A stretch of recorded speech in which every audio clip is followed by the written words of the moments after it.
Scaredy-Cat, Splat by Scotton.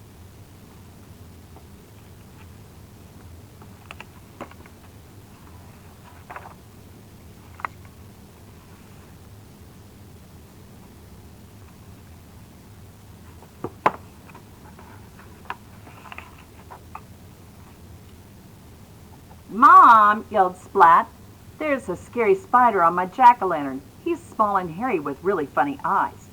Splat's voice wobbled with worry. "But you're small and hairy with really funny eyes," said his mom. Splat thought for a moment. "But I haven't got 8 legs," he replied. "If you had, maybe you'd be a scary spider too," teased his mom. Splat made a scary spider face. Splat's mom caught the spider under a glass jar.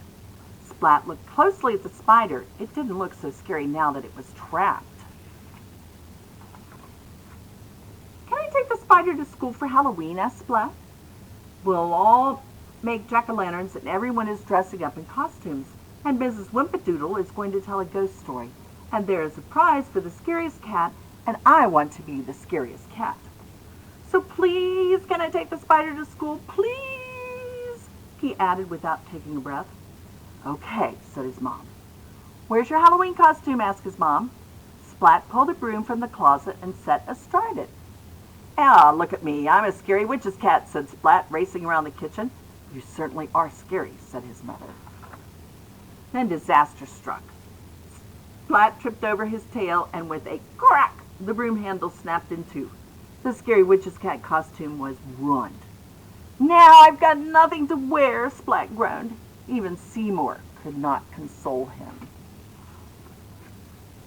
Splat's mom had an idea. She stuffed some old socks with some scrunched up newspaper and then tied them to Splat with string. "There," she said. Splat looked in the mirror and jumped back with a squeal.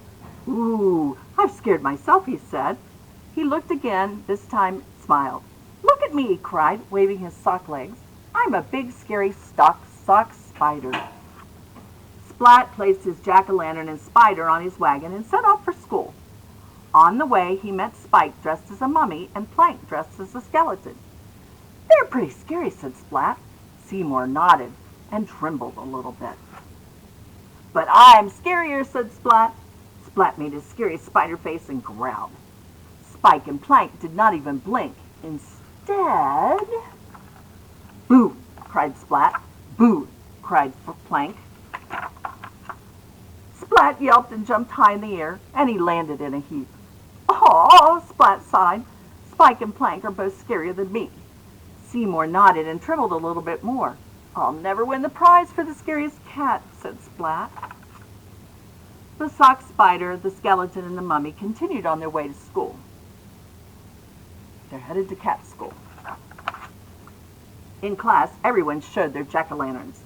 Splat's jack-o'-lantern made everyone laugh. "Aw," said Splat, "I'll never win the prize for the scariest cat."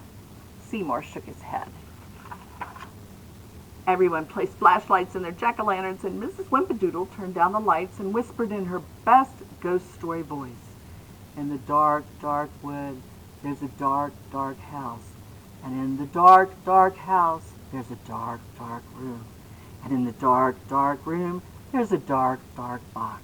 And in the dark, dark box, there's a ghost!" Mrs. Wimpadoodle cried. The class jumped with fright. Splat was so startled his tail whipped around and sent his jack-o'-lantern spinning high through the air, and what comes up must come down.